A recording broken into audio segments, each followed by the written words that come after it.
Différents faits divers nous interpellent et nous incitent à la réflexion. Ils annoncent un événement imminent et d'une grande importance. Mais comment l'analyser? En écoutant Jean-Claude qui, à la lumière de la Bible, t'accompagnera et te permettra d'être prête, d'être prêt pour le retour de Jésus. Note que les éditions spéciales sont disponibles sur YouTube. Quelle est la réponse 2? Le 2, c'est le chiffre. Je te salue fraternellement en Jésus-Christ, le Sauveur du monde. C'est Jean-Claude qui partage avec toi cette nouvelle série qui s'intitule Découvrir la vérité. Marco et Jean-Claude, une fois de plus, sommes très heureux de te retrouver. Car nous avons été appelés par Dieu, mis à part. Et je voudrais te rappeler qu'à aucun moment nous chercherons à te tromper, ni te conduire là où il ne faut pas. Nous ne faisons qu'une seule chose, t'aider à comprendre la parole, afin que tu sois sur le chemin du salut. Aujourd'hui, nous verrons, garde-toi de faire quoi? Juste avant, prions, et nous découvrirons cela. Seigneur, tes enfants se trouvent à nouveau en ta présence. Nous avons laissé nos activités pour venir sonder les Écritures. Nous n'écoutons pas cette émission pour boucher un trou, mais nous nous sommes disposés à faire comme Moïse, c'est-à-dire entendre ta voix et appliquer la parole dans nos vies. Cet esprit, tu n'es le seul qui peut nous convaincre. Alors merci Seigneur, merci cet esprit de nous conduire dans toute la vérité. Nous t'avons prié au nom de Jésus pour ta gloire éternelle. Amen. J'ai regardé un petit enfant, il devait avoir environ 2 ans et demi, 3 ans. Cet enfant, dans un centre commercial, courait. Sa maman l'appelait, mais c'est une petite fille. Elle ne voulait rien savoir, elle court. Et quand j'arrive dans le centre commercial, je vois, elle court, souriant. Je me suis baissé, j'ai ouvert mes 2 grands bras. Quand elle m'a vu, elle a fait demi-tour droite. Elle a couru et elle a tenu la main de sa maman.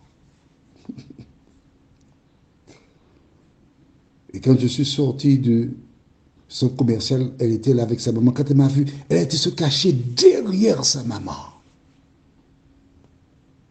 Ça m'a amusé.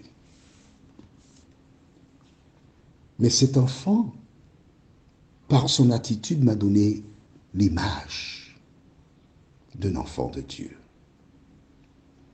Lorsqu'il se sent en difficulté, il court se réfugier près de l'Éternel. Parce qu'il sait qu'aussi longtemps qu'il est près de l'Éternel, il est en sécurité. Alors, nous récapitulons. Les enfants d'Israël étaient en Égypte, d'accord? Pharaon ne connaissait pas l'Éternel. Donc, il adorait des dieux étrangers. Il avait des pratiques contraires, puisqu'il a même déclaré, mais qui est l'Éternel? Je ne connais pas l'Éternel. Et le peuple a été assujetti, ils étaient là pendant 430 ans. Ils ont subi les influences. Ils ont entendu des propos. On leur a proposé des veaux d'or. Et à l'épisode, tu peux lire dans Exode chapitre 32, où ils n'ont pas vu Moïse pendant un petit moment. Oh, ils ont dit à son frère Aaron, fais-nous un veau d'or. Ils avaient emmené des moules, mais c'est ce qu'ils connaissaient. On ne peut pas leur jeter la pierre. C'est ce qu'ils connaissaient. Pendant toute leur vie, ils ont baigné, ils ont nagé dans l'idolâtrie. Et cela faisait partie de leur personnalité.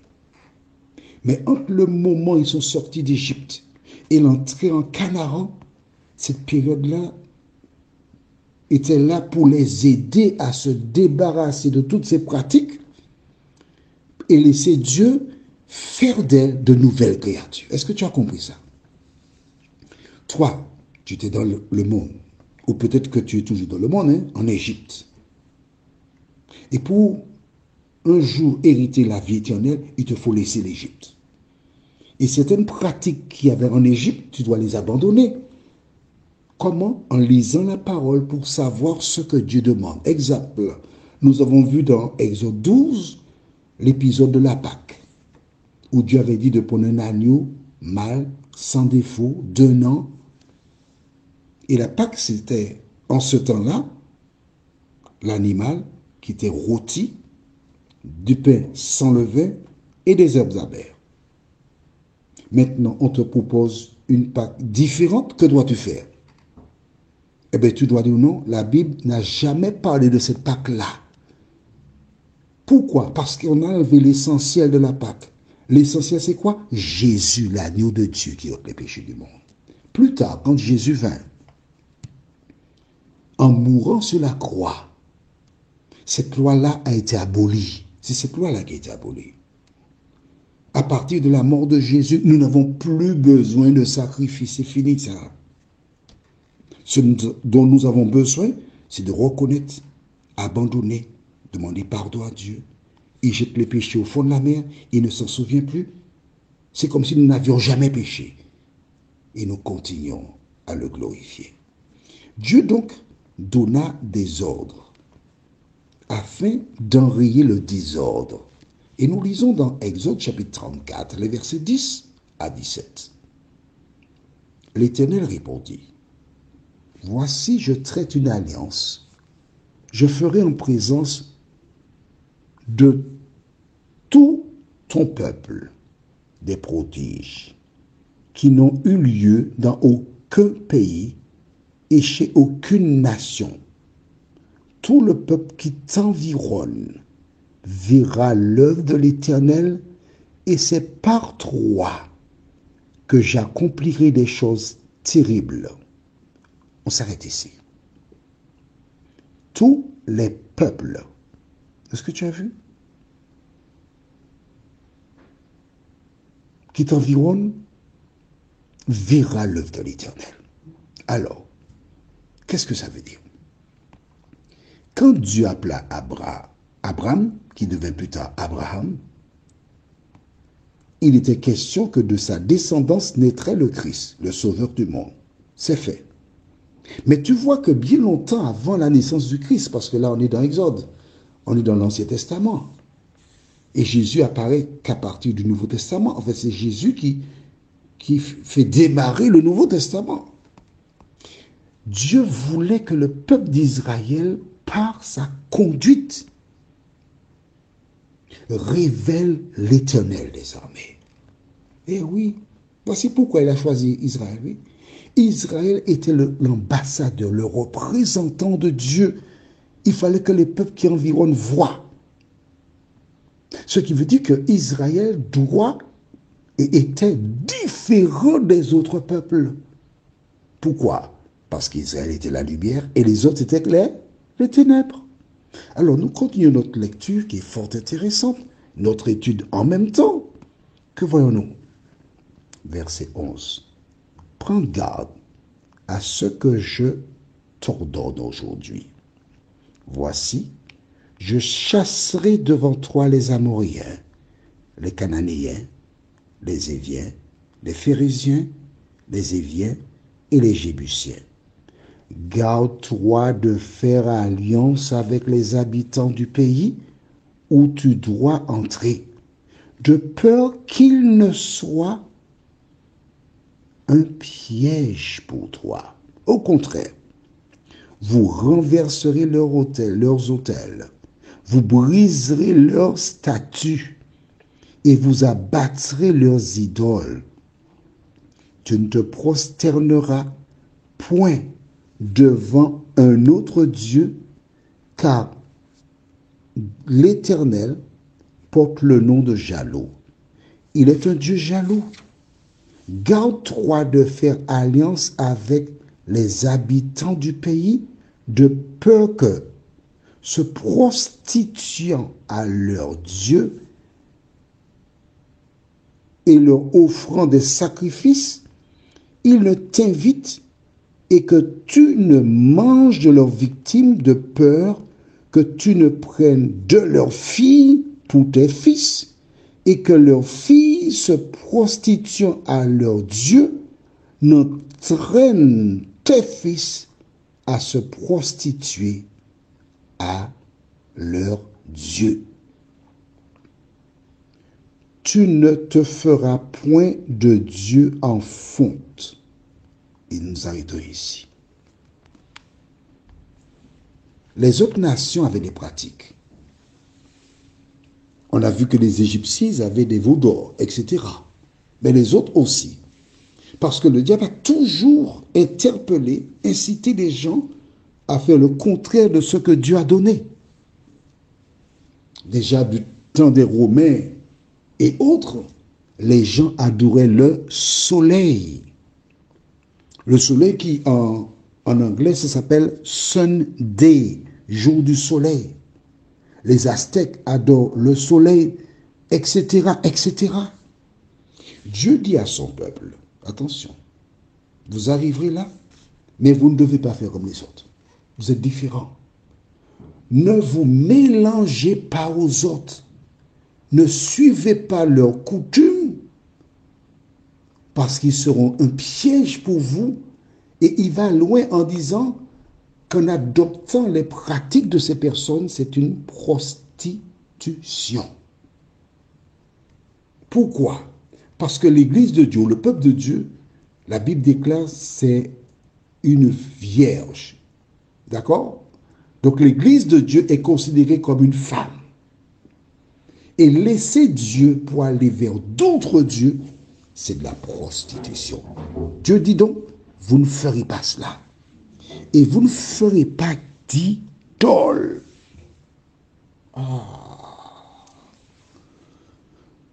Si tu regardes bien dans le monde, dans beaucoup de civilisations, il y a toujours eu des idoles. Dieu a ne pas avoir des idoles, et nous voyons des idoles, selon toi, qui incite des gens à avoir des idoles? Qui? Tu sais de qui il s'agit. L'ennemi de l'Éternel, l'ennemi du Créateur. Et en ayant des idoles ou en te prosternant devant elles, tu rejettes la parole de l'Éternel. Dieu dit aussi, tu ne donneras pas tes filles à leurs fils et tu ne prendras pas leurs filles. Il y a des personnes qui aujourd'hui prennent à la légère la parole de Dieu. Mais Dieu sait pourquoi. Hein? On imagine un exemple. Si un jeune homme voit une belle jeune fille qui plaît il est protestant. Et cette jeune fille, elle est d'une communauté autre où l'on baptise les enfants petits, bébés. Ah, c'est l'amour parfait dans le couple. Mais un jour, ils ont un enfant. Et cette jeune femme qui a ses pratiques veut baptiser le bébé. Et le protestant sait que c'est celui qui croira qui sera baptisé. Il y a un conflit. Et les enfants de Dieu doivent appliquer la parole de l'Éternel. Prions. Notre Seigneur et notre Dieu, nous sommes en guerre entre le bien et le mal. Nous aider à appliquer la parole dans nos vies. Au nom de Jésus, pour ta gloire éternelle. Amen. Que l'Éternel continue de te bénir.